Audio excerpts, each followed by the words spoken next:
পৃথিবীর সবচেয়ে গভীর স্থান মানে মারিয়ানা ট্রেঞ্চ। মাউন্ট এভারেস্টকে যদি উল্টো করে এই খাদের ভেতর ডুবিয়ে দেওয়া হয়, তার চূড়াও তলদেশ ছুঁতে পারবে না। এতটাই গভীর। পৃষ্ঠ থেকে প্রায় 11,000 মিটার নিচের এক নিকষ কালো জগৎ। সেখানে সূর্যের আলো পৌঁছানোর কোনো উপায় নেই, আর চারপাশের জলের চাপ এতই হাড় কাঁপানো যে সাধারণ যে কোনো সাবমেরিন সেখানে মুহূর্তের মধ্যে কাগজের মতো দুমড়ে মুছড়ে যাবে।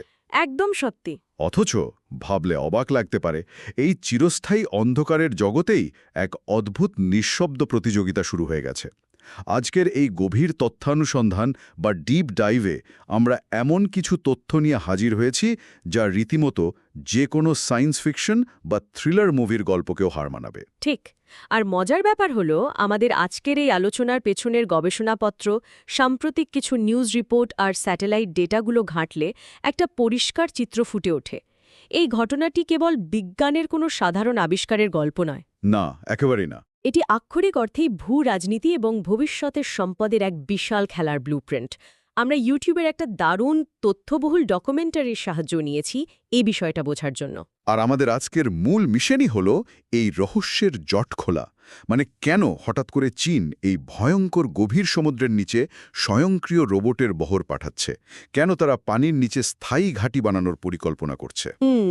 এমন এক জায়গায় তারা আধিপত্য বিস্তারের চেষ্টা করছে যেখানে আগে কেউ যাওয়ার চিন্তাও করেনি। হ্যাঁ, চলুন বিষয়টা একটু খুলে দেখা যাক। এই সমীকরণটা বোঝার জন্য আগে কল্পনায় আমাদের সেই সমুদ্রের নিচে এক গা ছমছমে যাত্রায় বের হতে হবে। যাত্রাটা শুরু করা যাক একদম ওপরের স্তর থেকে। 0 থেকে 200 মিটার গভীর পর্যন্ত যে স্তর, তাকে বলা হয় এপেপেলাজিক জোন। পরিচিত সমুদ্র আর কি। হ্যাঁ, এখানে সূর্যের আলো পৌঁছায়, পানি বেশ উষ্ণ থাকে, প্রবাল প্রাচীর, বর্ণিল বাছের ঝাঁক, মানে সমুদ্র বলতে আমরা সাধারণত যা বুঝি তা এই স্তরেই সীমাবদ্ধ। কিন্তু এর ঠিক পরেই শুরু হয় আসল রহস্য। 200 থেকে 1000 মিটার গভীরে, যাকে বলা হয় মেসোপেলাজিক জোন বা টুয়াইলাইট জোন। আলোর বিদায় বেলা। ঠিক। এখানে চারপাশটা একটা মায়াবী আবছা অন্ধকারে থেকে থাকে, আর এখানকার প্রাণীরাও ভীষণ অদ্ভুত। সোর্সের একটা আর্টিকেলে দেখছিলাম, এখানেই নাকি দেখা মেলে বাসের চেয়েও লম্বা এক ধরনের মাছের, যার নাম ওরফিশ। আর কেবল ওরফিশ নয়, এখানেই ঘুরে বেড়ায় সি অ্যাঞ্জেল বা সমুদ্রের পরী। নামটা দারুণ। এগুলো মূলত স্বচ্ছ ডানাওয়ালা এক অদ্ভুত শামুক জাতীয় প্রাণী, যারা অন্ধকারের ডানা মেলে উড়ে বেড়ায়। কিন্তু এই মায়াবী জগৎ পেরোলেই শুরু হয় মিডনাইট জোন বা নিকোষ কালো অন্ধকারের জগৎ, 1000 মিটারের বেশি গভীরে, যেখানে সূর্যের আলোর কোনো অস্তিত্বই নেই। একদম। এখানকার প্রাণীরা বেঁচে থাকার তাগিদে নিজেরাই নিজেদের শরীরে আলো তৈরি করে, যেটাকে বায়োলিউমিনিসেন্স বলা হয়, তাই তো? হ্যাঁ। এই মিডনাইট জোনটা আসলেই কোনো সাইফাই হরর মুভির সেটের চেয়ে কম নয়। যেমন ওই ম্যাগনাপিনা স্কুইডের কথা ভাবলেই গা ছমছম করে ওঠে। এর 6 মিটার লম্বা মাকড়সার মতো সরু হাত পা আছে, যা অন্ধকারে সুতোর মতো ঝুলে থাকে। বাহ প্রে, শুনতেই তো ভয় লাগে। আর আছে সেই বিখ্যাত ব্লবফিশ। তবে এই ব্লবফিশ নিয়ে কিন্তু দারুণ একটা ভুল ধারণা আছে। ইন্টারনেটে আমরা ব্লবফিশকে যেমন জেলি বা কাদার মতো গলে যাওয়া চেহারায় দেখি, সেটা তো ওর আসল রূপ নয়। না, একদম না। ব্লবফিশের এই অদ্ভুত চেহারার পেছনের কারণটা বুঝতে হলে আমাদের চাপ বা প্রেশারের বিজ্ঞানটা একটু বুঝতে হবে। আচ্ছা। মিডনাইট জোনে পানির চাপ কতটা ভয়াবহ তা আসলে কল্পনা করাও কঠিন। প্রতি বর্গ ইঞ্চিতে প্রায় 1500 পাউন্ড চাপ থাকে সেখানে। 1500 পাউন্ড? বিষয়টা আরেকটু সহজ করে বলা যায়। ধরুন, হাতের আঙুলের ডোগায় যদি একটা পূর্ণবয়স্ক হাতি দাঁড় করিয়ে দেওয়া হয়, ঠিক যতটা ওজন অনুভূত হবে, এটা ততটাই প্রচণ্ড। অসম্ভব। ব্লবফিশের শরীর এই অবিশ্বাস্য চাপের সাথে মানিয়ে নেওয়ার জন্যই তৈরি। ওই অতল গভীরে তাদের দেখতে সম্পূর্ণ স্বাভাবিক মাছের মতোই লাগে। ও, মানে চাপটাই ওদের স্বাভাবিক পরিবেশ। হ্যাঁ, কিন্তু যখন তাদের ধরে সমুদ্রের ওপরে নিয়ে আসা হয়, তখন সেই বিপুল চাপ আর থাকে না। ফলে তাদের শরীর সেই চাপহীন পরিবেশে টিকতে না পেরে জেলি বা কাদার মতো ফুলে গলে যায়। এরপর যত নিচে নামা যায়, গল্পটা তত বেশি রোমাঞ্চকর হতে থাকে। 4000 মিটার নিচে রয়েছে অ্যাবিস জোন। সেখানে চারপাশটা নিস্তব্ধ, বরফের মতো ঠান্ডা। এখানকার একটা দারুণ ব্যাপার হলো মেরিন স্নো। সমুদ্রের তুষারপাত। ঠিক তাই। সমুদ্রের ওপরে থাকা মৃত প্রাণী, আবর্জনা সবকিছু ধীরে ধীরে তুষারপাতের মতো নিচে নামতে থাকে। আর লাখ লাখ বছর ধরে এই মৃতদেহ এবং বর্জ্য জমে জমে সমুদ্রের তলদেশে কার্বন সমৃদ্ধ কাদার এক বিশাল স্তর তৈরি করেছে। এই কাদার স্তরই হল পৃথিবীর অন্যতম বৃহৎ কার্বন সিঙ্ক, যা আমাদের পরিবেশের ভারসাম্য ধরে রেখেছে। কিন্তু এই অন্ধকার মরুভূমিতে খাবারের ভীষণ অভাব। তাই যখন ওপর থেকে বিশাল কোনো মৃত তিমি নিচে পড়ে, তখন সেখানে এক অবিশ্বাস্য ঘটনার জন্ম হয়, ওয়েল ফল। আমি এই বিষয়টা নিয়ে পড়ার সময় রীতিমতো মুগ্ধ হয়ে গিয়েছিলাম। এটা প্রকৃতির একটা অদ্ভুত সুন্দর দিক। একটা মৃত তিমি কিভাবে ওই মৃত্যুপুরীতে প্রাণের উৎসব শুরু করতে পারে। কয়েক ঘন্টার মধ্যেই সেখানে হাঙর এবং নানা প্রাণীরা জড়ো হয়। প্রথম কয়েক মাস তারা ওই মৃতদেহ থেকে মাংস খায়। এরপর শুরু হয় দ্বিতীয় পর্যায়। ধীরে ধীরে শামুক, কৃমি এবং নানা ধরনের ব্যাকটেরিয়া সেখানে বাসা বাঁধে। আর সবচেয়ে বিস্ময়কর হল, তিমির হাড়ের গায়ে এক ধরনের বিশেষ কৃমি আটকে থাকে, যারা হাড়ের ভেতরকার পুষ্টি থেকে বেঁচে থাকে। হ্যাঁ, একটা মাত্র মৃত তিমির শরীর ওই অন্ধকার খাদ্যহীন পরিবেশে কয়েক দশক ধরে একটা সম্পূর্ণ নতুন ইকোসিস্টেমকে বাঁচিয়ে রাখতে পারে। প্রকৃতির কি অসাধারণ একটা সাইকেল। কিন্তু আমাদের যাত্রা তো এখানেই শেষ নয়। ৬,০০০ থেকে ১১,০০০ মিটার নিচে রয়েছে হ্যাডেল জোন। গ্রিক পাতাল দেবতা হেডিজের নামানুসারে। ঠিক, এই জায়গাটি এতটাই গভীর যে হাতের একটি মাত্র আঙুলে ৯০টি হাতির ওজনের সমান চাপ কাজ করে সেখানে। এই অংশের সবচেয়ে গভীর বিন্দুটি হল চ্যালেঞ্জার ডিপ। আর মজার ব্যাপার হল, এই চরম পরিবেশেও কিন্তু প্রাণের অস্তিত্ব আছে। জেনোফিওফোর্স নামের এক ধরনের দানবীয় এককোষী জীব এবং ফ্যাকাশে রঙের কিছু চিংড়ি এই প্রচণ্ড চাপের মাঝেও দিব্যি টিকে আছে। কিন্তু মানুষের কাছে এই জায়গাটা সবসময়ই অধরা ছিল। ১৯৬০ সালে সুইস ইঞ্জিনিয়ার জ্যাক পিকার্ড এবং ইউএস নেভির লেফটেন্যান্ট ডন ওয়ালশ প্রথম একটা স্টিলের গোলকে করে সেখানে নেমেছিলেন। এরপর দীর্ঘ ৫০ বছর সেখানে আর কেউ যাওয়ার সাহস করেনি। হ্যাঁ, অনেক লম্বা একটা বিরতি। ২০১২ সালে জেমস ক্যামেরন একা সেখানে যান। পরবর্তীতে ভিক্টর ভেস্কোভার মতো অভিযাত্রীরা যান। কিন্তু এই মিশনগুলো ছিল অত্যন্ত ব্যয়বহুল, শৌখিন এবং কালেভদ্রে ঘটা ঘটনা। কেউ সেখানে থাকার কথা ভাবেনি। আর ঠিক এই জায়গাটিতে আমাদের আজকের গল্পের আসল মোড়টা ঘুরে যায়। এতদিনের শৌখিন অভিযানের দৃশ্যপটটা এবার বদলে যেতে শুরু করেছে।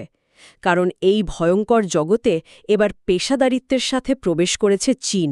২০২০ সালে চীন তাদের ফেন্ডৌশে নামের একটি সাবমেরিনে করে ৩ জনকে মারিয়ানা ট্রেঞ্চের তলদেশে পাঠায়। কিন্তু আসল চমকপ্রদ ঘটনাটা ঘটে ২০২৪ সালে। হ্যাঁ, মানুষের বদলে তারা এবার জুতোর বাক্সের সমান ছোট্ট ছোট্ট স্বয়ংক্রিয় রোবট পাঠাতে শুরু করে। কোনো পাইলট নেই, তার যুক্ত নেই। এই রোবটগুলো নিজের শক্তিতে ঘুরে বেড়াচ্ছে এবং সম্পূর্ণ অক্ষত অবস্থায় ফিরে আসছে। এখানকার সবচেয়ে চমকপ্রদ বিষয়টা হলো, চীন এই অভিযানগুলোকে আর আগের মতো দুর্লভ করে রাখেনি। তারা এটিকে স্কেলেবল বা সহজে পুনরাবৃত্তিযোগ্য করে তুলেছে। মানে বারবার করা যাচ্ছে। ঠিক, একটি বিশাল ব্যয়বহুল সাবমারিনের বদলে অসংখ্য ছোট রোবট একসঙ্গে কাজ করছে। এটি আর কেবল বিজ্ঞান নেই, এটি এখন আধিপত্য বিস্তারের কৌশল। এই কথাটা শোনার পর থেকেই মাথায় ঘুরছে, এত প্রচণ্ড চাপের নিচে আসলে কি এমন গুপ্তধন লুকিয়ে আছে যার জন্য এত টাকা খরচ করে রোবটের পর রোবট পাঠানো হচ্ছে। এই অন্ধকারের গুপ্তধনের তালিকাটা ঘাঁটলে সত্যি মাথা ঘুরে যায়। প্রথম যে জিনিসটি চোখে পড়ে তা হল কোলসেপস। সমুদ্রের তলদেশের ফাটল থেকে মিথেন এবং হাইড্রোজেন সালফাইডের মতো গ্যাস নির্গত হয়। সূর্যরশ্মি ছাড়াই এখানে প্রাণীরা টিকে থাকে। আর এটা নাকি মহাশূন্য গবেষণার জন্য দারুণ কাজে দিচ্ছে। বিজ্ঞানীর দৃষ্টিতে এগুলো হলো চরম পরিবেশে প্রাণের টিকে থাকার প্রাকৃতিক পরীক্ষাগার। বৃহস্পতি বা শনির বরফে ঢাকা উপগ্রহগুলোতে যদি প্রাণের অস্তিত্ব থেকে থাকে, তবে তার পরিবেশ এই কোলসেপসগুলোর মতোই হতে পারে। এরপর আরেকটা অদ্ভুত জিনিসের খোঁজ পাওয়া যায়, ফায়ার আইস বা মিথেন হাইড্রেট। সমুদ্রের তলদেশে উচ্চচাপ এবং প্রচণ্ড ঠান্ডায় মিথেন গ্যাস বরফের খাঁচায় বন্দী হয়ে থাকে। আর সবচেয়ে আশ্চর্যের বিষয় হল, এই বরফে আগুন ধরানো যায়। এটি বিশাল শক্তির উৎস হতে পারে ঠিকই, কিন্তু এর সাথে জড়িয়ে আছে এক ভয়ঙ্কর ঝুঁকি। একটু এদিক ওদিক হলে বড় ধরনের ভূমিধস হতে পারে। আর তখন বিপুল পরিমাণ গ্রিনহাউস গ্যাস বাতাসে মিশে গিয়ে ভয়ঙ্কর পরিবেশগত বিপর্যয় ডেকে আনতে পারে। কিন্তু আসল সম্পদটা বোধহয় লুকিয়ে আছে অন্য জায়গায়। Polymetallic nodule. আলুর মতো দেখতে এই ছোট ছোট পাথরগুলো। হ্যাঁ, আপাতদৃষ্টিতে সাধারণ পাথর মনে হলেও এগুলোর ভেতরে আছে কোবাল্ট, নিকেল, কপার এবং ম্যাঙ্গানিজ। আজকের দিনে যে ইলেকট্রিক গাড়ির বিপ্লব ঘটছে তার ব্যাটারির জন্য এই ধাতুগুলো অপরিহার্য। আর স্থলভাগে এই খনিজগুলো ক্রমশ ফুরিয়ে আসছে। ঠিক, তাই একটি রোবট যখন এই নডিউলগুলো সংগ্রহ করে সরাসরি জাহাজে তুলে আনে তখন তা ভবিষ্যতের অর্থনীতির জন্যই একটা বিশাল পদক্ষেপ। কিন্তু এই গুপ্তধন তোলার বিশাল একটা নেতিবাচক দিকও তো আছে। সোর্সে খুব পরিষ্কারভাবে বলা আছে, খননের কারণে বিশাল কাদার মেঘ বা প্লিউমস তৈরি হয়, যা পানির নিচে মাইলের পর মাইল ছড়িয়ে পড়তে পারে। আর এর ফলে ওই স্পর্শকাতর ইকোসিস্টেম চিরতরে ধ্বংস হয়ে যাওয়ার একটা বিরাট শঙ্কা তৈরি হয়েছে। যে প্রাণীরা লাখ লাখ বছর ধরে ধীরে ধীরে ওই পরিবেশের সাথে মানিয়ে নিয়েছে, তারা পুরোপুরি বিলুপ্ত হয়ে যেতে পারে। আর এখানেই আসে ভূ-রাজনীতির নতুন যুদ্ধক্ষেত্র।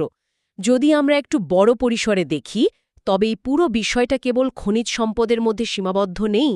চীন সমুদ্রের ২,০০০ মিটার নিচে একটি স্থায়ী স্পেস স্টেশনের মতো ঘাঁটি বানানোর পরিকল্পনা করছে। Under water space station?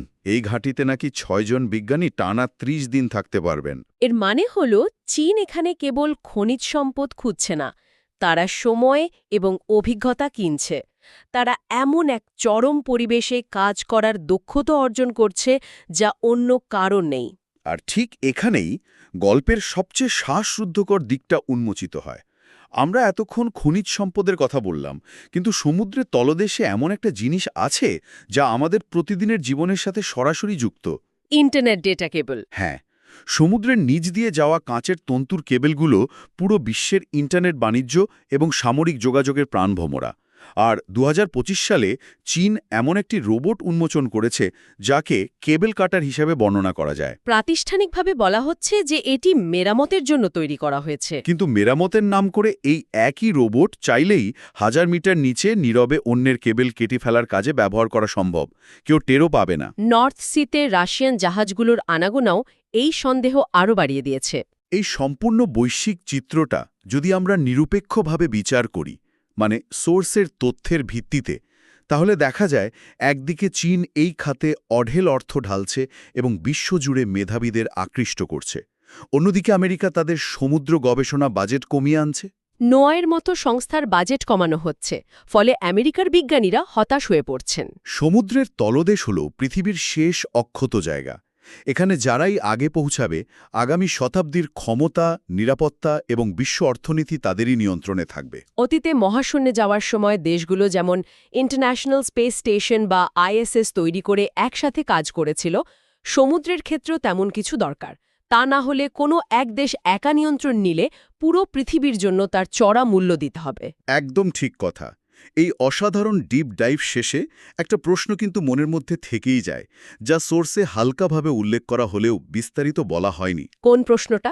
পৃথিবীর সবচেয়ে গভীরতম খাত দখলের এই স্বয়ংক্রিয় রোবোটিক প্রযুক্তি যদি এখানেই না থামে, ভাবলে অবাক লাগতে পারে চীন কিন্তু ইতিমধ্যেই চাঁদের বুকে থাকা বিশাল এবং রহস্যময় অন্ধকার সুড়ঙ্গগুলো অন্বেষণ করার দিকেও নজর দিচ্ছে। পৃথিবীর সমুদ্র তলদেশে যে যন্ত্রের বহর আজ রাজত্ব করা শিখছে, কাল যদি তারাই চাঁদের সেই পাতালপুরীতে প্রবেশ করে, তবে মানব সভ্যতার ভবিষ্যতের চাবিকাঠি কার হাতে গিয়ে পড়বে? এমন অনেক অজানা অধ্যায় আমাদের জন্য অপেক্ষা করে আছে। আজকের এই গভীর তথ্য অনুসন্ধান হয়তো এখানেই শেষ হলো, তবে ভাবনার এই নতুন পথটা কিন্তু খোলাই রইল।